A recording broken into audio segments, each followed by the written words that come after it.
So for the creative subtype, this is an ISFP that's more social, right? And there tends to be a bit of a flair to this ISFP. This would be the perceiving function. So in this case, extroverted sensing or sensation is going to be the more analytic, assertive energy. But the judging function, in this case, introverted feeling or authenticity, that's actually going to be holistic. It's going to be more receptive. And so the drive is going to be that more perceiving aspect, which is what creates that creativity, actually.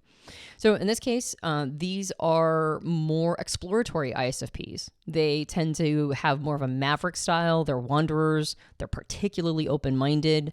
And they don't mind stirring the pot of things, right? They can be a bit disruptive because they have a rebellious streak to them. They're usually decent at self-management, and they have high rapport building skills. They're very perceptive when it comes to voice, tone, and body language. So they really pay attention to a person's presentation and get a lot from that. They can have even though they're good at self-managing, they can have difficulty sticking to goals. And so the challenge isn't in the self, the challenge is in making things happen. Where the dominant subtype doesn't have that challenge as much. That's a lot more tuned into executive skills.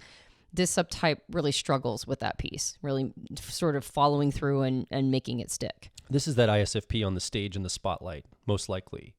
That they didn't build the stage, they didn't create the venue, they didn't sell the tickets.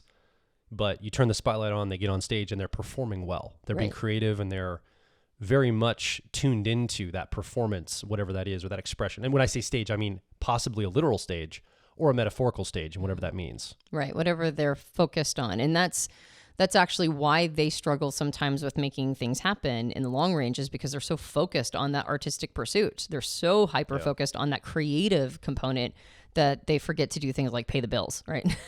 Or do the incidentals around them.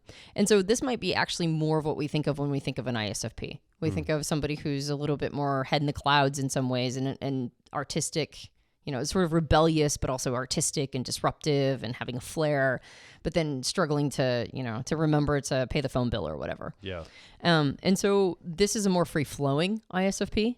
And it's a little bit more about needing to find the ability to commit to something, needing to build that more executive capacity to complete projects. But if they do, they can be serious powerhouses. And there's a lot that they have to offer. They're perceptive, they're sociable, they're imaginative. They put themselves out there, or they certainly can. And they have a more daring component to them. So because of that, they have a lot of creative potential, and they can apply it to whatever they want to apply to. So that idea of getting immersed in artistic capacities and kind of struggling, though, with the follow-through means that they're not going to be as attracted to day jobs. They're not going to be as attracted to like sitting in a chair in a cubicle and working their job as much as maybe other subtypes. They're going to want to live a little more counterculture, and they're going to want to find something that suits them. So it's hard to really list all of the careers that this kind of ISFP is going to be suited for, because it's very personal, right? Yeah. It's like whatever their artistic expression is, that's probably what they're going to be going for. We have an ISFP friend who lives in an abandoned or semi-abandoned house with like 3 other people, and has a leather making business. Like he makes leather wallets and sells them on Etsy.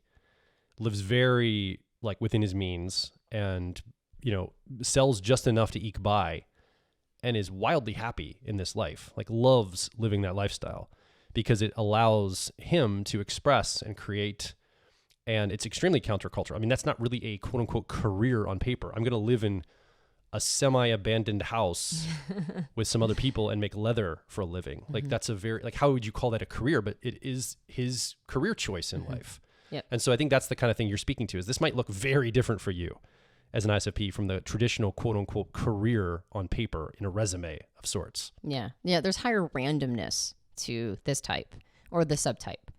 And so finding the thing that suits you as an individual and as part of your creative expression. Yeah.